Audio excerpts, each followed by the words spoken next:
In other news, many people are talking today about the impact of the protest on Capitol Hill. Scores of U.S. congressional staff staged a walkout on Thursday. They were protesting decisions by grand juries not to charge white police officers in the killings of unarmed black men in Ferguson, Missouri, and in New York City. David OPONG-WADEE is the president of the Congressional Black Associates and legislative assistant to Florida Congressman Alcee L. Hastings. And David is joining us from Washington. Hi, David. Nice to meet you, and thank you so much for being here. Yeah, thank you for having me, Debbie. I appreciate you offering me this opportunity. Oh, it is our pleasure. And we reported on this protest yesterday. We showed the picture of, I don't know how many people ended up on the steps there at Capitol Hill, but it was a powerful, powerful image. Take us one step back. Where did this idea come from?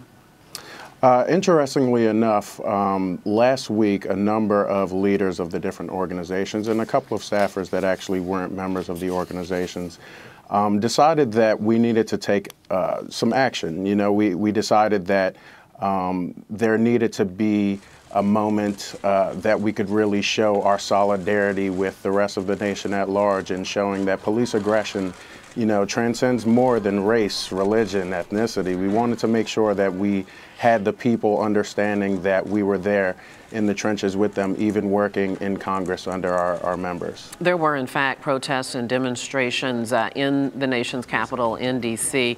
Why do this as a solid, unified bloc there on Capitol Hill, as opposed to individuals just joining other protests that were happening anyway?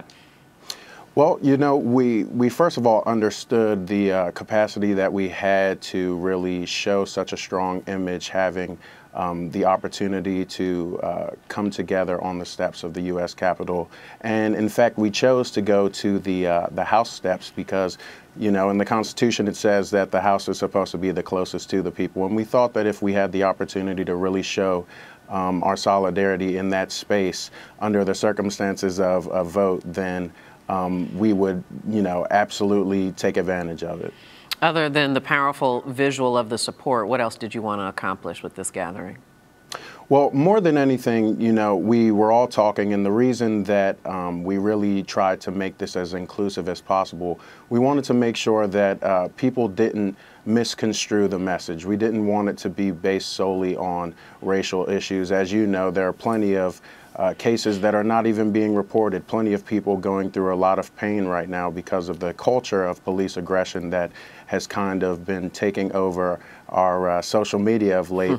But, you know, we ultimately just decided that if we could be dignified and really well thought out and just have our moment of silence and prayer and put our hands up and show that we could be collected and still manage to have such a powerful image, that would be the best route. I want you to tell us a little bit about the different groups that made up this demonstration. It was not just black congressional staffers, but also, you know, your bosses don't work together that well. How were you guys able to work together so well?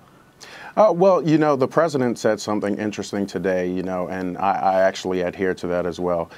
Despite what might be politicized and shown on television, a lot of the time people do work across the aisle. It hasn't been necessarily showing as much in the implementation of certain pieces of legislation that we're trying to get done. But when it really comes down to it, staffers, members, senators, everybody is looking to improve America's situation. And so when we made it as inclusive as we did, it was very easy to have scores of white people, Asian people, Hispanic people, you name it. Everybody was ready to come out and just show that they were tired of this culture of police aggression. I will say, when I saw the images yesterday, it evoked some powerful emotions within me just looking at the visual image.